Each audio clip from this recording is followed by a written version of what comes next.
তো দর্শক আসসালামু আলাইকুম। আশা করি সকলে ভালো আছেন।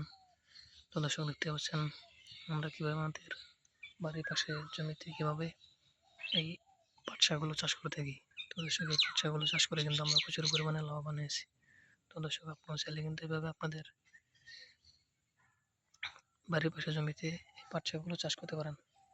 তো দর্শক এই পাট শাকগুলো চাষ করে কিন্তু আমরা প্রচুর পরিমাণে লাভবান হয়েছি এবং পাশাপাশি কিন্তু আমাদের কৃষক ভাইরাও কিন্তু ভালো ধরনের লাভবান হয়েছে।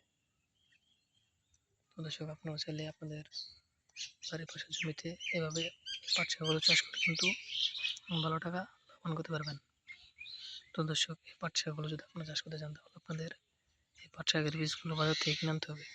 তারপর সেই বীজগুলো আপনাদের জমিতে ছিটিয়ে রোপণ করে দিলে এরকম আপনাদের পাট শাকগুলো আস্তে আস্তে যখন বড় হয়ে যাবে তখন সেগুলো কিন্তু আপনারা তুলে নিয়ে বাজারে বিক্রি করতে পারবেন, পাশাপাশি আপনারা নিজেরাও খেতে পারবেন। দর্শক দেখতে পাচ্ছেন আমরা কীভাবে আমাদের বাড়ির পাশের জমিতে পাট শাকগুলো চাষ করে থাকি। তো দর্শক আপনারা চাইলে এইভাবে আপনাদের বাড়ির পাশের জমিতে এই পাট শাকগুলো চাষ করে ভালো টাকা লাভবান করতে পারবেন। তো দর্শক দেখতে পাচ্ছেন কিন্তু আমরা আমাদের পুরো জমিতে কিন্তু পাট শাকগুলো চাষ করেছি। তো দর্শক আমাদের ভিডিওটি যদি আপনার একটু ভালো লেগে থাকে তাহলে অবশ্যই চ্যানেলটি সাবস্ক্রাইব করে দেবেন, ভিডিওতে একটি লাইক করে দেবেন। ধন্যবাদ, সকলকে ভালো থাকবেন। আসসালামু আলাইকুম।